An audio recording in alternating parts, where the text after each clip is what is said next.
প্ররোচনায় পড়ে জিনার মতো কাজে নিজেকে জড়িয়ে ফেলেছি, নাউজুবিল্লাহ। এখন এই পাপের জন্য খুব অনুশোচনা হচ্ছে। দেখুন, শয়তানের সবচেয়ে বড় অস্ত্রের নাম হলো নৈরাশ্য। শয়তান মানুষকে আশাহত করে দিলে এটা হয় তার সবচেয়ে বড় সাকসেসের বিষয়।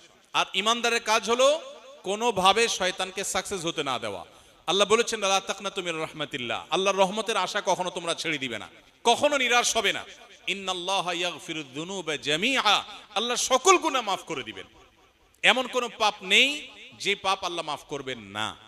ক্ষমার অযোগ্য বলতে পৃথিবীতে কোনো পাপ নেই। শিরকে আল্লাহ মাফ করবেন না যে কোরআনে বলা হয়েছে, এটারও ভুল মিনিং আমরা অনেকে জানি। এটার সঠিক মিনিং হলো, পৃথিবীতে যদি কেউ শিরক করার পরেও তওবা করে, ফিরে আসে, অনুশোচনা করে, আল্লাহ মাফ করে দেন। যদি শিরক নিয়ে মারা যায় সেটা মাফ হবে না।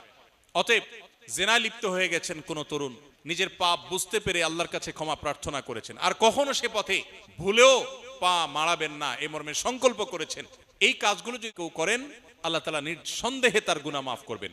এবং আল্লাহর প্রতি সেই আত্মবিশ্বাসে আস্থা থাকতে হবে। বিধায় হতাশা নয়, বরং আল্লাহর প্রতি আত্মবিশ্বাসী আমাদের থাকতে হবে। তওবা করার পর কোনো না কোনো ভাবে গুনাহ হয়ে যায়, দ্বীনি ঈমান কিভাবে বাড়াতে পারি? মানুষের দুর্বল ঈমান, এটাকে শক্তিশালী করবার জন্য আমাদের হতাশ হওয়া চলবে না। কুল্লু বনি আদম খাত্তা, নবীজি বলেছেন প্রত্যেক আদম সন্তান, মানুষের প্রত্যেকটা সদস্য অপরাধী। অর্থাৎ এমন কোন মানুষ পৃথিবীতে নাই, নবী আলাইহিস সালাম, আম্বিয়া আলাইহিস সালাম ছাড়া, যে মানুষ ভুলের ঊর্ধ্বে বা পাপের ঊর্ধ্বে। মানুষ হিসাবে ভুল হবেই। ওয়া খায়রুল খাত্তাইন আত-তাওয়াবুন, সবার মধ্যে যদি কম হোক বেশি হোক, কারোর বেশি কারোর কম গুনাহ হয়, পাপ হয়, এর মধ্যে সবচেয়ে উত্তম মানুষ হলেন সেই মানুষটা যে মানুষটা খারাপ কাজ করার পর, ভুল কাজ হওয়ার পর তিনি তওবা করেন, তিনি আত্মশুদ্ধি করেন, তিনি ফিরে আসেন। কেউ ভুল হওয়ার পর সরি বলেছে, আল্লাহর কাছে মাপ চেয়েছে, নিজের সংশোধন করেছে, এ হলো ভালো মানুষ। অতএব আমার গুনাহ হয়ে গেছে সেজন্য আমি মন খারাপ করে ভেঙে পড়বো, হতাশ হয়ে যাব, এটা ইমানদারের পরিচয় নয়। আল্লাহ বলেছেন, ওয়ালা ইয়াইআস মির রাউহিল্লাহি ইল্লাল কওমুল কাফিরুন, আল্লাহর রহমত থেকে অবিশ্বাসী ছাড়া কেউ নিরাশ হতে পারে না। পৃথিবীর উন্নত দেশ, পৃথিবীর সবচেয়ে সুখী দেশের তালিকায় টপ 1, 2, 3, 4 বা টপ 10 এর যে দেশগুলো আছে, এইগুলোতে আত্মহত্যার প্রবণতা ভয়ঙ্কর। আমাদের দেশে এখন মানুষের বৈষয়িক এবং জাগতিক যতটা উন্নতি আছে, 2, 3, 4 দশক, 2, 4, 5 যুগ আগে আমরা চলে গেলে দেখব দেশে অবকাঠামো এত উন্নত ছিল না, এত জিনিসপত্র, এত সম্পদ মানুষের ছিল না, এত খাবার দেশে ছিল না, কিন্তু মানুষের সুখ এখনের চাইতে বেশি ছিল। এখন মানুষ দুঃখী। এখন আমাদের তরুণদের মধ্যে আত্মহত্যার যে প্রবণতা, শিক্ষিত কলেজ বিশ্ববিদ্যালয় পড়া ছেলেদের মধ্যে, মেয়েদের মধ্যে যে পরিমাণ আত্মহত্যার প্রবণতা, এটা যত পেছনে যাবেন আমাদের দেশে এটা এতটা ছিল না। এটা কেন হয়েছে? বৈষয়িক উন্নতির অভাব হয় নাই, বরং অগ্রগতি হয়েছে। অভাবটা হয়েছে ঈমানের। এজন্য আল্লাহ বলেছেন, আল্লাহর রহমতের আশা ছেড়ে দিয়ে এই যে আত্মহত্যার দিকে মানুষ যায়, কেন যায়? কারণ আশা ছেড়ে দিছে, সে মনে করে তার বেঁচে থাকার কোনো মানে নাই। আল্লাহ বলেছেন এটা কাফিরদের মধ্যে হতে পারে, কোনো ঈমানদার আশাহত হতে পারে না। সে দেয়ালে পিঠ থেকে গেলেও বিশ্বাস করবে যে আল্লাহ হেফাজত করবেন। এজন্য আল্লাহর প্রতি বিশ্বাস রাখতে হবে। গুনাহ হয়েছে, আমি আশাহত হব না, আমি আল্লাহর রহমতের প্রতি আশাবাদী থাকবো। আল্লাহ তাআলা আমাকে ক্ষমা করবেন এবং আল্লাহর রহমতের দিকে নিয়ে যাওয়ার তৌফিক দান করবেন। আইভিএফ চিকিৎসা করা ইসলাম সম্মত কিনা? আইভিএফ বা টেস্ট টিউব বেবির যে প্রক্রিয়া বা পদ্ধতি, এটা ইসলাম সম্মত এবং শরিয়া অনুমোদিত হবে তখনই যদি সেখানে কোনো প্রকার হারামের সংশ্লেষ না থাকে। কোনো দম্পতি তারা স্বাভাবিক প্রক্রিয়া যখন সন্তান হয় না, তারা যদি টেস্ট টিউব প্রক্রিয়ায় বেবির বাবা মা হতে চান, শরিয়ার দৃষ্টিকোণ থেকে মৌলিকভাবে সেটা নিষিদ্ধ না। তবে শর্ত হলো সেখানে শরিয়া পরিপন্থী কোনো কিছু হতে পারবে না। যেমন স্বামী এবং স্ত্রী উভয়ের শুক্রাণু ডিম্বাণু কালেক্ট করা হবে। এখানে অন্য কারোর শুক্রাণু ডিম্বাণু কালেক্ট করা হলে সেটা পরিষ্কার জেনা হবে এবং হারাম হবে। এবং এই ডিম্বাণু শুক্রাণু কালেকশন করতে গিয়ে হস্তমৈথুন বা এ জাতীয় কোনো গুনাহের উপর ভরসা করা যাবে না বা গুনার উপর নির্ভর করা যাবে না। বরং স্বামী স্ত্রীর স্বাভাবিক প্রক্রিয়াতে যদি ডিম্বাণু শুক্রাণু কালেক্ট করা হয় সেটা জায়েজ। তৃতীয়ত, এই শুক্রাণু ডিম্বাণু কালেক্ট করতে গিয়ে যদি সতরের অংশটা নার্স বা কর্তব্যরত চিকিৎসা সংশ্লিষ্ট অন্যদা তাদের সামনে উন্মুক্ত করতে হয়, সেটা হারাম। সন্তানের বাবা মা হতে গিয়ে আপনি এটা হারামে লিপ্ত হওয়ার সুযোগ নেই। লিগ্যাল ওয়েতে শরিয়ার মধ্যে থেকে আল্লাহ আপনাকে তৌফিক দিলে আলহামদুলিল্লাহ, না হলে আপনার আল্লাহর ফয়সালাকে মেনে নেবেন। যদি আপনার সেটা করতে না হয়, যদি কোনো নার্স বা ট্রিটমেন্ট রিলেটেড কারোর সামনে সতর উন্মুক্ত করতে না হয়, বরং শুক্রাণু ডিম্বাণু কালেক্ট করার কাজটা স্বামী স্ত্রী উভয়ে নিজেরা করতে পারেন।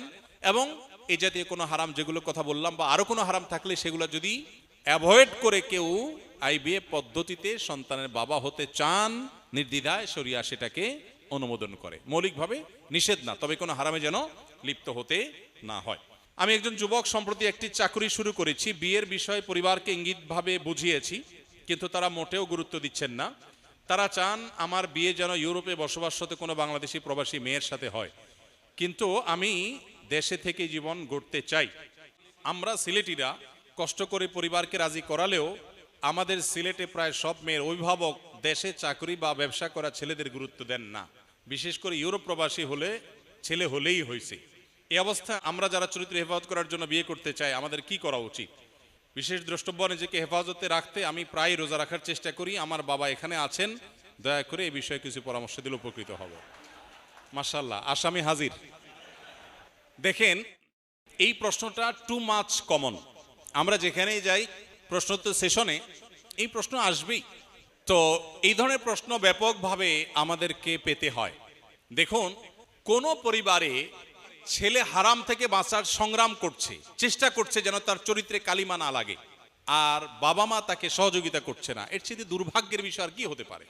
হওয়ার কথা তো ছিল উল্টা, যে সন্তান বিপথে যাবে আর বাবা মা তাকে সুপথে আনার জন্য সংগ্রাম চালাবে। কিন্তু এখানে উল্টাটা হয়েছে, যে সন্তান বাঁচতে চায় হারাম থেকে, বাবা মা তার সে আকুতির গুরুত্ব অনুধাবন করতে পারছেন না। যে বাবা সম্পর্কে এটি লেখা হয়েছে, এরকম আর অনেক বাবা থাকতে পারেন, আমরা পার্টিকুলার কোনো কেসের বাইরেও জেনারেলি বলতে পারি। নবী করিম সাল্লাল্লাহু আলাইহি সাল্লাম বলেছেন, তোমাদের সন্তানদের যখন বিয়ের বয়স হবে, তারা যখন উপযুক্ত হবে, এরপর যদি উপযুক্ত পাত্র পাত্রী পেয়ে যাও, তাহলে তোমরা বিবাহ দিতে দেরি করবে না, বিলম্ব করবে না, বিবাহ দিয়ে দাও।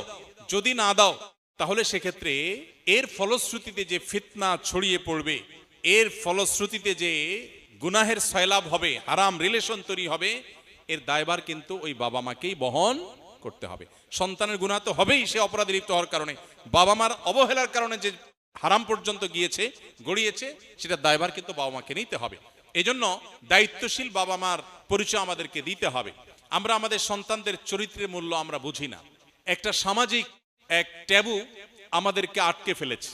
বেশিরভাগ ফ্যামিলিতে বাবা মার চিন্তা যে সমাজে মুখ দেখাবার মতো কিছু একটা ছেলেকে করতে হবে, তারপর বিয়ে করাবো। নাম দিয়েছি নিজের পায়ে দাঁড়ানো। আরে সন্তানকে আরেকজনের পায়ে দাঁড়ায় আছে নাকি? নিজের পায়ে তো দাঁড়ায় আছে সে। নিজের পায়ে দাঁড়াবার নাম করে সন্তানকে হাজার হাজার লাখ লাখ টাকা কামানোর আগ পর্যন্ত বিয়ে না দেওয়া, এটা অভিভাবক হিসাবে, একজন মুসলমান হিসাবে সুস্পষ্টভাবে আল্লাহর অবাধ্যতা, আল্লাহ রাসূলের অবাধ্যতা। অতএব কোন রকম মহরের টাকা জোগাড় করে স্ত্রীর ডাল ভাতের টাকা জোগাড় করবার ব্যবস্থা যদি সন্তান করতে পারে, বাবা মার কর্তব্য হয়ে যায় সেই সন্তানকে বিয়ে দেওয়া। শরিয়ার সুস্পষ্ট ফতোয়া শুনেন, কোন বাবা মা যদি শরীয়ী কোনো গ্রহণযোগ্য ওজর ছাড়া নিছক পার্থিব বিষয়ে টাকা পয়সার মোহে পড়ে, সামাজিক ভাবসাবের মধ্যে পড়ে তিনি যদি সন্তানকে বিবাহ বিলম্ব করতে থাকেন এবং বছরকে বছর পিছাতে থাকেন, তাহলে সেক্ষেত্রে সেই বাবা মার অভিভাবকত্ব শরিয়ার দৃষ্টিকোণ থেকে আর থাকে না। তখন সন্তান এলাকার মুরব্বী আলেম ওলামাদের অভিভাবক বানিয়ে বিয়ে করবার অধিকার তার চলে আসে। অতএব এই জঘন্য কাজ থেকে আমাদের বেঁচে থাকার চেষ্টা করতে হবে। মনে রাখবেন, রিজিক দেওয়ার মালিক আল্লাহ তাআলা। আল্লাহ কোরআনে বলেছেন যে আনকিহুল আয়ামা মিনকুম ওয়াস-সালিহিনা মিন ইবাদিকুম ওয়া ইমাইকুম ইন ইয়াকুনু ফুকারা ইউগনিহিমুল্লাহু মিন ফাদলি। যে সমস্ত বাবা মা টাকা পয়সার চিন্তা করে সন্তানের বিবাহ বিলম্ব করছেন, তাদেরকে বলছি, আল্লাহ বলছেন, তোমরা তোমাদের অধীনস্থ সন্তান সন্ততি, তোমাদের ছেলে মেয়েদেরকে তোমরা বিবাহ দাও। তারা যদি দরিদ্র হয়, আল্লাহ তাআলা সেই দারিদ্র দূর করবেন, আল্লাহ সে অভাব দূর করবেন। সো এই জায়গাটাতে অভিভাবক হিসাবে আমাদের দায়িত্বশীল ভূমিকা রাখা উচিত।